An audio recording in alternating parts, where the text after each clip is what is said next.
The first time I understood we were in trouble, it wasn't a clause or a signature.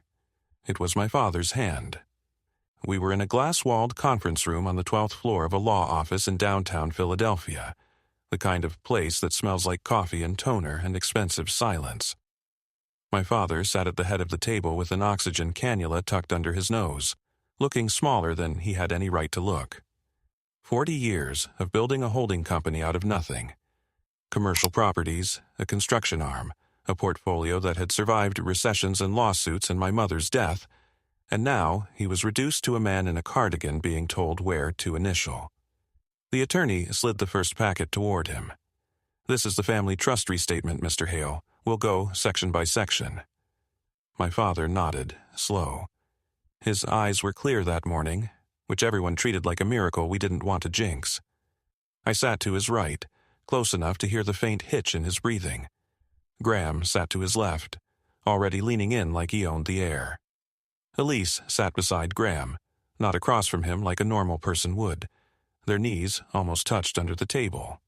I noticed because I was trying not to.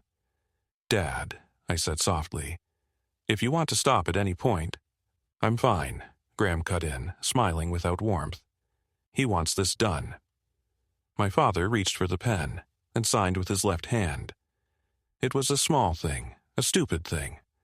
The kind of thing you could explain away with tremors, fatigue, a shifted chair. But my father was right-handed in the way some men are right-handed like a religion. He wrote checks with a certain angle. He underlined words when he read. He shook hands like he meant it. I stared at the signature. It didn't look like his.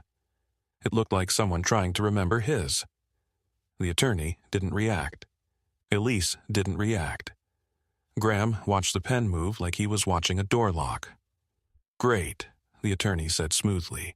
"Now, the next section deals with management and successor trusteeship." That was the moment the room changed for me. Not in a dramatic way, in a practical way. Like I'd been standing on what I thought was solid ground and realized it was a trapdoor with carpet on top. Successor trusteeship. Control. Elise's eyes flicked to Graham, quick, reflexive, like a check-in. He gave the smallest nod. They weren't asking permission. They were confirming timing. I leaned forward. I thought we were doing equal distribution, 3 ways. "We are," Graham said, still smiling. "Nobody's taking anything from you, Carter. Relax." But the attorney was already turning pages, already speaking in that calm, measured language that makes bad news sound like weather. "Ownership will be distributed equally," he said. "However, to maintain business continuity, voting control and management authority will be consolidated under a single acting trustee for a defined period, renewable—" My mouth went dry. "Single acting trustee," I repeated. Elise touched her necklace, her tell always. "It's just temporary," she said, "so things don't get messy." Messy, like my questions were the mess, not the structure that quietly made one person king. "And who?" I asked, keeping my voice level, because the second you sound emotional in a room like that, you lose. "Is the acting trustee?" The attorney didn't look at me when he answered. He looked at my father. My father blinked, slow, like the question had to travel through fog to reach him. Graham's hand slid across the table, stopping just short of my father's. Not holding it, claiming the space around it. "Elise," my father said finally, voice thin. "Elise can handle it." Elise didn't look surprised. That's what hit me hardest. Not that my father said it, that she already knew he would. Across the table, Graham exhaled through his nose like a man watching a plan click into place. I watched my sister's face, composed, gentle, almost grateful, and tried to swallow the thought that rose in me like bile. This wasn't about competence, not entirely. This was about access, and Elise had it in a way the rest of us didn't. I glanced at Graham, searching for any flicker of guilt, any human hesitation. What I saw instead was satisfaction, quickly covered, like a card palmed in a magic trick. He met my eyes, and for a second his expression said something without words. "Say it. Say what you think. Out loud, in front of Dad, in front of the attorney. He knew I wouldn't. Because how do you accuse your brother and sister of being too close, too aligned, too intimate in ways that don't fit, without sounding insane? How do you point at a lifetime of little moments and tell a room full of polished professionals that those moments add up to a conspiracy? You don't. Not unless you have proof. And all I had was that left-handed signature, the trust pages turning too fast, and the terrible certainty that Graham and Elise had been preparing for this meeting long before my father's illness became time-sensitive. I looked down at the documents, at the neat headings and the careful language, and felt the hook set deep. Because if they were doing this in front of me, what had they already done when I wasn't in the room? I didn't confront them after the meeting. That would have been too obvious, too emotional. Instead, I did what I've always done when something feels wrong and nobody else seems to notice. I watched.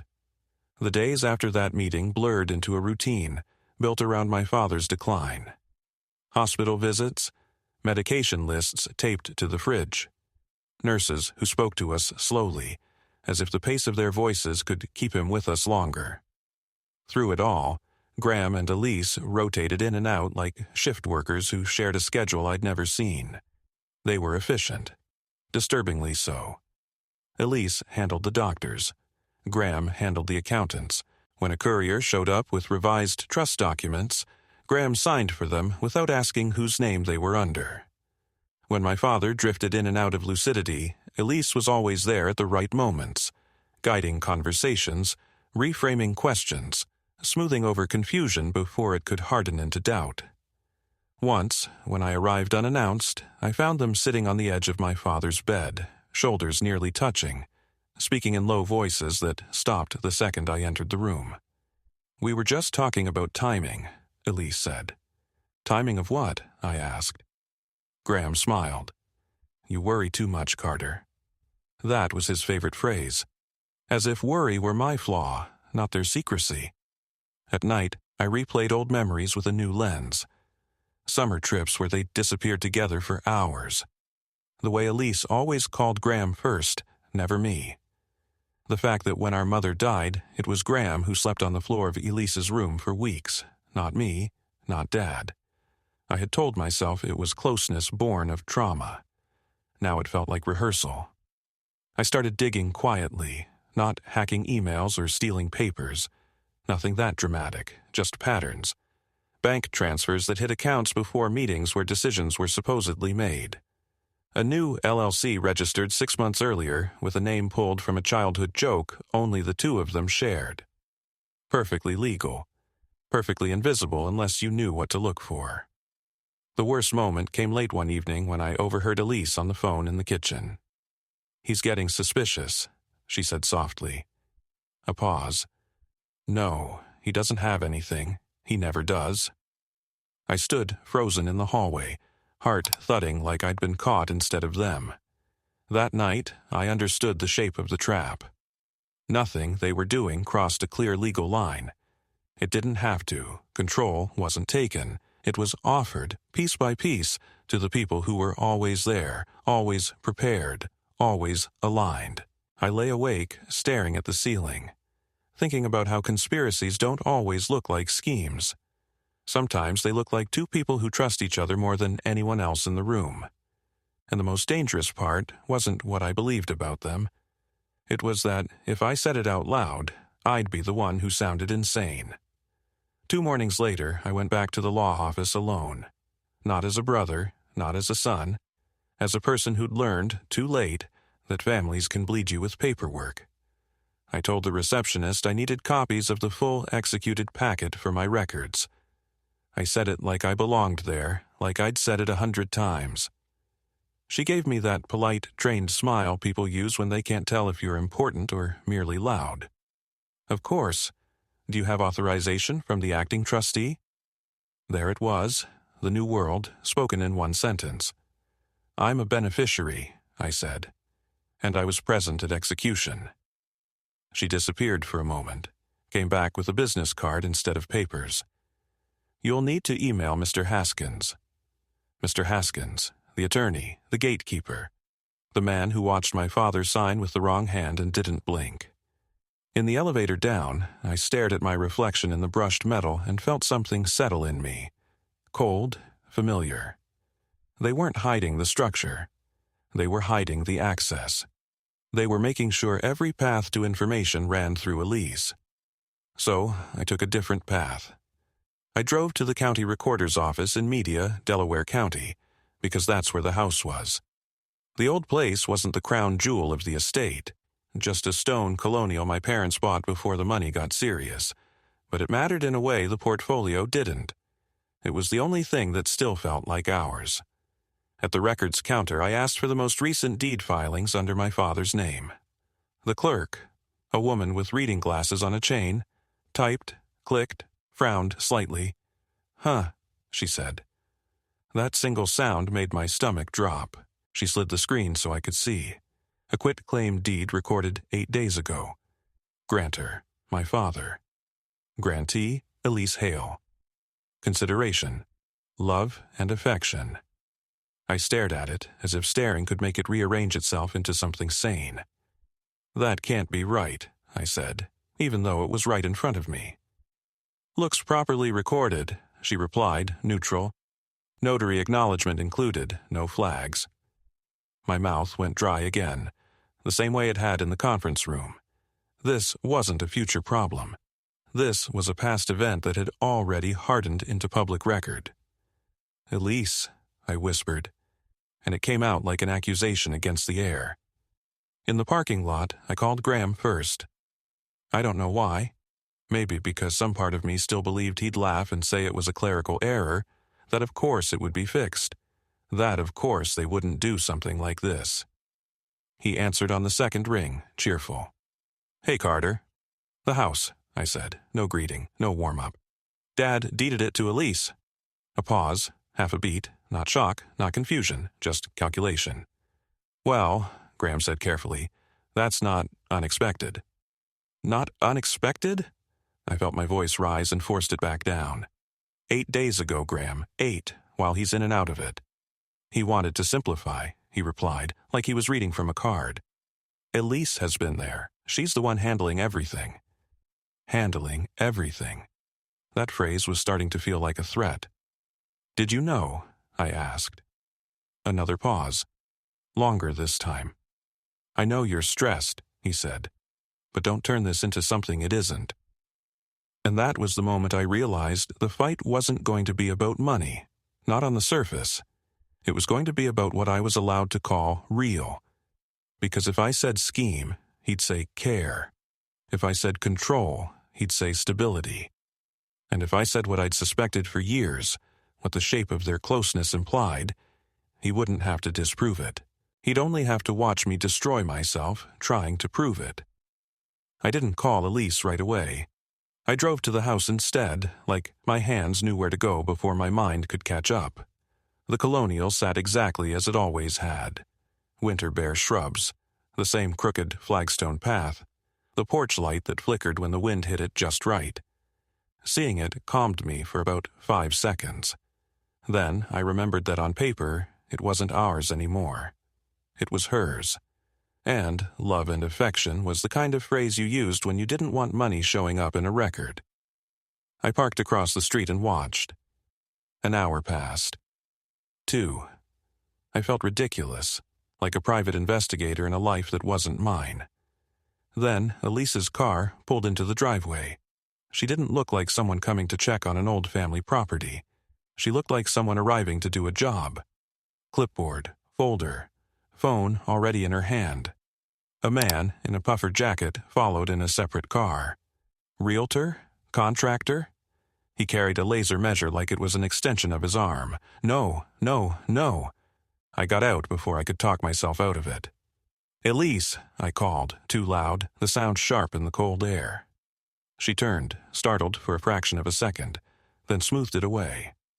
Her expression settled into that gentle, capable mask she'd been wearing since Dad got sick. "Carter," she said, "what are you doing here?" I didn't answer the question. I pointed at the man. "Who's that?" She glanced at him like she'd momentarily forgotten he existed. "It's just a valuation," she said, "for documentation." "Documentation for what?" "For the trust," she said, and her tone suggested I was the slow one. "We need updated numbers." The man shifted awkwardly, looking from me to Elise as if trying to decide whether this was a normal family conversation. Elise gave him a small nod, "Stay put," then walked toward me, lowering her voice. "You can't ambush me," she said. "Not like this." I laughed once, short and humorless. "Ambush you? Elise, you had Dad sign over the house 8 days ago." Her eyes narrowed, not in fear, not in guilt, in annoyance. "That's not what happened," she said. "It's recorded," I snapped. "Quitclaim deed, love and affection, your name." She inhaled slowly, like she was about to explain something to a child. "Dad asked me to handle it. He didn't want probate complications. He wanted the house protected." "Protected from who?" I said, and it came out before I could soften it. "Me?" Her gaze flicked past my shoulder, toward the street, toward nothing, then back to my face. "From chaos," she said. "From delays, from you turning everything into a courtroom." I stepped closer. "Did Graham know?" A tiny pause. Just long enough. "Graham supports Dad's wishes," she said. That wasn't an answer. It was a team statement. I looked at her, really looked.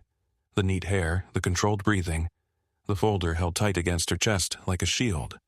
And underneath all that, something I couldn't name without sounding crazy, a private certainty, as if she and Graham were operating from the same script and I'd missed the rehearsal. "You two are doing this together," I said quietly. Her face didn't change, but her eyes sharpened. "We're trying to keep things stable," she replied. "Someone has to." "Stable," I repeated, tasting the word. "Is that what you call it?" She leaned in, close enough that her perfume, clean, familiar, hit me like a memory. Her voice dropped to a whisper that felt more dangerous than shouting. "Be careful," she said. "You don't want to make accusations you can't take back." And there it was, not denial, not outrage, a warning. Behind her, the man with the laser measure cleared his throat, pretending not to listen. Elise turned back toward him with a smile that could have sold anything, and I understood, coldly, completely, that she wasn't just taking the house. She was preparing it, for sale, for leverage, for collateral, something that would move money fast before Dad's window closed. I stood on the porch of the only home that still felt like my childhood, and realized that if I didn't act soon, there would be nothing left to argue over but memories. I didn't step back onto the porch. If I did, I'd start shouting, and shouting was exactly how Elise would frame me later, unstable, emotional, the brother who couldn't handle Dad's decline. So I walked to my car like I was leaving on purpose, not retreating. But I didn't go home. I drove to the county recorder's office again and paid for certified copies of the quitclaim deed, the notary acknowledgement, and the recording stamp. I wanted paper in my hands, something heavier than suspicion.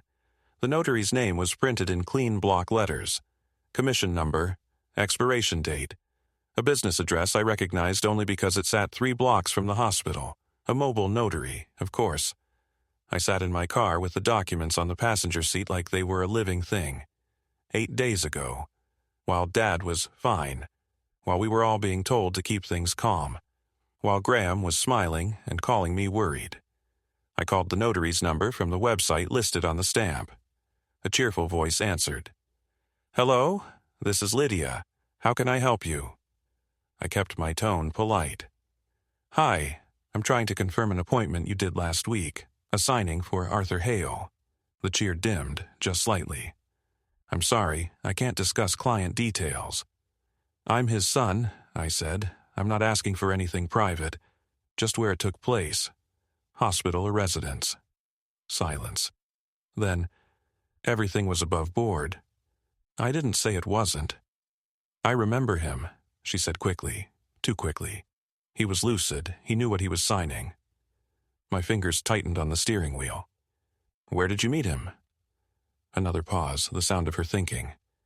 At his home. Our home. The Colonial. The one Elise was measuring like a commodity. That's strange, I said softly. He's been in the hospital. He wasn't then, she snapped, and immediately smoothed it. He had stepped out, briefly. Stepped out, briefly. A dying man stepping out of a hospital, briefly, to sign away a house. I thanked her and hung up before my voice gave me away. Then I called Graham. He answered like he'd been expecting me. Carter. Were you there? I asked. At the signing. A beat, not shock, not offense, just air moving around a decision. You're spiraling, he said. Were you there? He exhaled, patient as a teacher. Dad wanted it done. Elise handled it. That's all you need to know. That's not an answer. It's the only one you're going to get, he replied, and his voice lowered. Listen to me. Don't make this ugly. There it was again. Ugly. As if the ugliness wasn't the deed itself, but my refusal to swallow it. When I ended the call, my hands were shaking, not with fear, but with something colder, because the notary hadn't said Elise drove him. She hadn't said Graham wasn't there.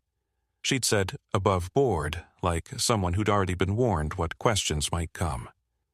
I stared at the certified copy until the letters blurred.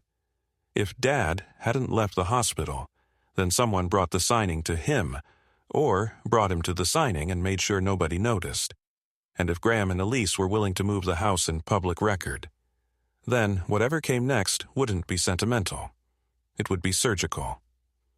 I went to the hospital early the next morning, before Elise's rotation, before Graham could turn every hallway into a strategy session. I told myself I was there to see Dad. That was true. It just wasn't the whole truth. At the nurse's station, I kept my voice casual. Who was the charge nurse last Tuesday night? The night my father was admitted. The woman behind the desk hesitated, then glanced at the screen. Tanya, why? I'm trying to reconstruct a timeline for his attorney, I said. It felt like a lie that sounded responsible enough to pass. Tanya was in a supply room, counting IV kits with mechanical focus. When I said my father's name, her expression shifted, recognition, then restraint. He's the one with the very involved family, she said carefully. I nodded. Was my father ever taken out of the hospital last week, even briefly? She didn't have to check the computer. No, he's high risk, no transport orders except imaging, and those are logged. Anyone bring paperwork in? I asked. Non-medical. Her eyes flicked to the doorway, then back to me. There was a man, late evening, suit, your sister signed him in. My pulse thudded. What day? She thought. The night before your big meeting downtown, around 9. 9 p.m. The hour you choose when you don't want daylight. Was my brother with them? I asked. Not at first, she said. He came later. Later, separate arrivals, like people who didn't want a single story told about them. I thanked her and walked away, my hands tingling like I'd touched something live. In Dad's room, he was awake but distant, eyes drifting along the ceiling tiles. His left hand lay open on the blanket, palm slack. Dad, I said softly, did someone bring papers here at night? His mouth moved. A sound came out, unfinished. Then his eyes slid away from mine, as if the effort hurt. I straightened when the door opened behind me. Elisa's voice floated in, light, controlled. You're here early. She stood there with a coffee cup and a practiced smile, but her eyes went first to Dad's hand, then to my face. I felt it immediately, that tightening, that calculation. She knew I'd started asking the wrong people the right questions. What are you doing, Carter? She asked gently. I looked at my father, then back at her. Trying to understand what happened here, I said, at night, without witnesses. Her smile didn't fade, but something behind it hardened. You're upsetting him. No, I said. I think the upsetting part already happened. For a moment, we just stood there, siblings, caretakers, adversaries, while my father stared past us both, trapped somewhere between what he remembered and what had been decided for him. Then Elise stepped closer and lowered her voice. You don't want to turn this into something it doesn't have to be. I met her gaze and finally understood the shape of the threat. This wasn't about proving wrongdoing. It was about how much damage I was willing to do, to them, to my father, and to myself, just to force the truth into the open. Elise kept her voice low, the way you speak when you want the room to agree with you. You're creating a story, she said, eyes steady on mine. And once you say it out loud, you can't unsay it. A story? I repeated. I nodded toward Dad, toward the slack hand on the blanket. Someone came here at 9 p.m. with legal papers. You signed him in. That's not a story. Her smile tightened. Nurses gossip. I felt the blood rise in my face, hot and useless. Then show me the visitor log. She didn't blink. HIPAA? Visitor logs aren't medical records. Don't do this, she murmured. And for the first time her calm sounded like impatience. Like I was a delay, not a brother. Behind us, Dad made a faint sound. Elise turned instantly, placing her fingers on his wrist the way a person places a bookmark in a book they intend to finish later.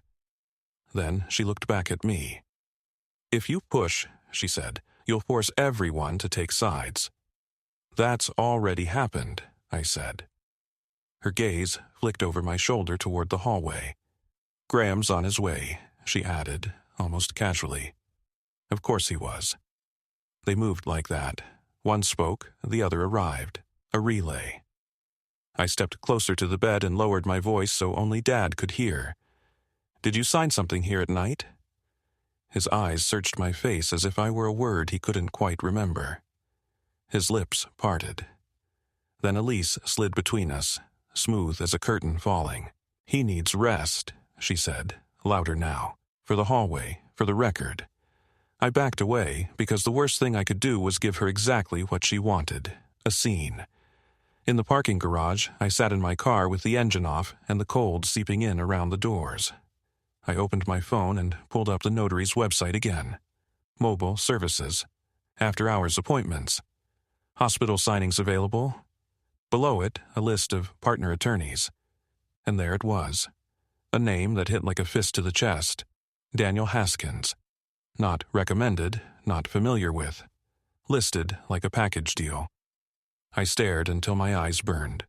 Then I saved the page, took screenshots, and emailed them to myself 3 different ways like paranoia was suddenly a skill. If Haskins had arranged the notary, and Elise had walked him in, and Graham had built an LLC behind our backs, then the house wasn't the theft. It was the test run. And I was finally starting to see where the real money could disappear. I didn't confront Graham right away. I needed him careless, not defensive. Instead, I followed the money. Hale Preservation Holdings was clean on paper. No obvious transfers yet, no liens, no movement that would raise flags. But LLCs don't exist for decoration. They exist to receive. I pulled the operating agreement through a paid database and read it twice before it clicked. Unanimous consent required for dissolution. Majority vote for asset intake. 2 votes, not 3. That night, Graham called me. Let's reset, he said, voice calm, almost brotherly. You're spiraling. Elise is exhausted. Dad's declining. This isn't helping. I know about the notary, I said. Silence, not surprise, calculation. You went digging, he replied. You arranged it, I said. Haskins, mobile service, after hours. He exhaled slowly. You don't understand what you're seeing.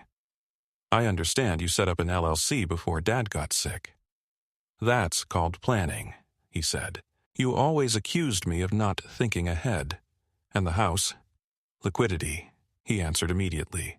Too immediately. If something freezes, we need flexibility. We? I leaned back against the kitchen counter, suddenly tired. Why Elise? Another pause, longer this time. She's steady, he said. She doesn't panic, she doesn't moralize, and, his voice lowered, she's loyal. There it was. Not denial, not outrage. Loyal to whom? Say it, I pushed. Say why you trust her more than me. He didn't answer directly. You've always needed proof, he said. Life doesn't work that way. When the call ended, I realized something worse than any deed or trust structure. They weren't afraid of me uncovering documents. They were afraid I'd force a conversation, one that would make people ask why Graham and Elise moved as one, why decisions passed silently between them, why loyalty flowed sideways instead of outward. And then my phone buzzed again. A text from an unknown number. You should stop. This ends badly for everyone. No signature. But I knew exactly who it was from. And I knew something else, finally, with brutal clarity. They didn't need to cut me out of the inheritance. They just needed me to look unstable enough that no one would listen when I told the truth. I didn't reply to the text. I screenshotted it, saved it, emailed it to myself, then did something I hadn't done in years. I drove to my mother's old friend. Linda had been our family's CPA before she retired. Sharp, discreet.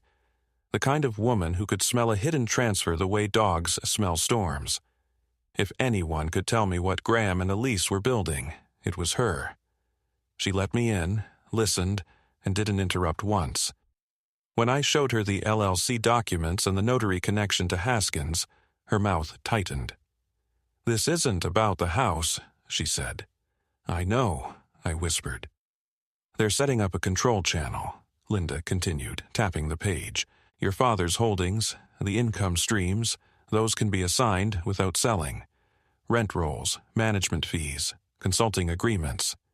"Like siphons," I said. "Like legal straws," she corrected. "Hard to prove theft when it's framed as services." My stomach twisted. "But I'm a beneficiary. I should see it." "Not if the trustee controls disclosure," she said, "and not if they can paint you as hostile." I thought of the text. This ends badly for everyone, not fear. A warning designed to make me react. "Is there any way to stop it?" I asked. Linda's eyes softened, just slightly. "Yes, but it gets ugly fast." Ugly, the word again. On my way out, she added, "If you're going to make a move, do it before they finalize medical capacity paperwork. After that, every signature becomes a war." In the car, I sat with that sentence until it sank in. Capacity paperwork, conservatorship, the moment Dad would no longer be allowed to sign anything, meaning whatever they wanted done had to happen now. I drove straight to the law office, parked, and walked in like I belonged there. "I need to speak with Daniel Haskins," I told the receptionist. "Today." Her eyes flicked to the calendar. "Do you have an appointment?" "No," I said, "but I have a conflict of interest concern regarding the Hale Trust." That did it. The smile vanished. Phones got quieter. She disappeared into the back. While I waited, my phone buzzed. A photo, sent from the same unknown number. Grainy, zoomed in. Elise and Graham in a hospital corridor at night. Too close, heads angled toward each other. Her hand on his chest like it knew the shape of him. Not proof of what I suspected. Not enough for court, but enough to tell me someone was watching. And they weren't just threatening me. They were building a file on me, the same way I was building one on them. I met Haskins in a conference room that looked identical to the last one. Glass walls, perfect lighting, the kind that makes everyone appear more honest than they are. He didn't offer me a seat. He offered me a tone. "Mr. Hale," he said, "I understand you have concerns." I placed my folder on the table, the screenshots, the notary listing, the unknown number text, the grainy hallway photo. He barely glanced at them. "None of this is dispositive," he said. "You know that."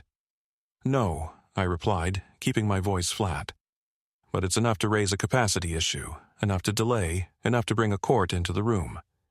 That was the first time he looked truly at me, because delay was the only weapon I had, not truth, not proof.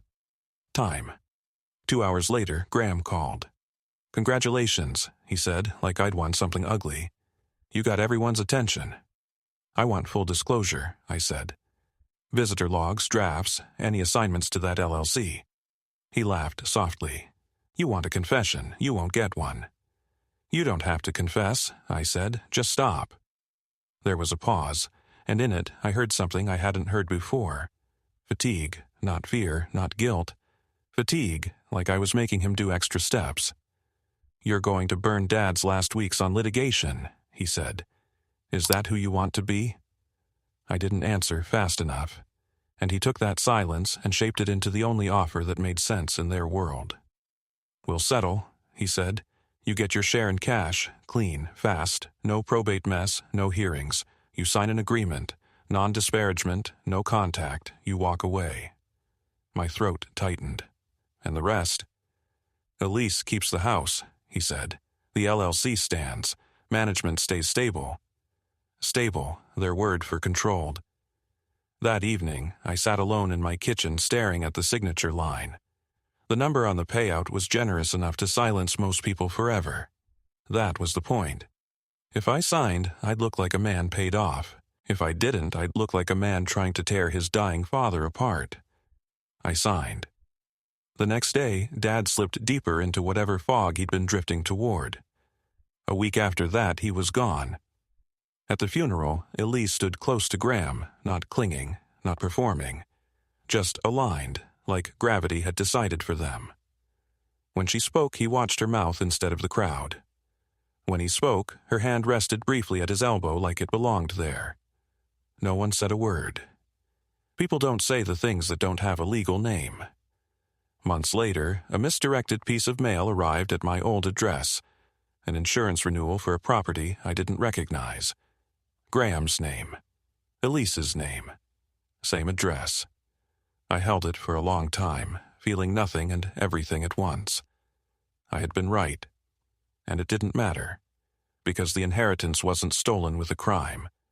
It was redirected with closeness, timing, and paperwork, and the one truth I couldn't prove was the truth that made it all make sense.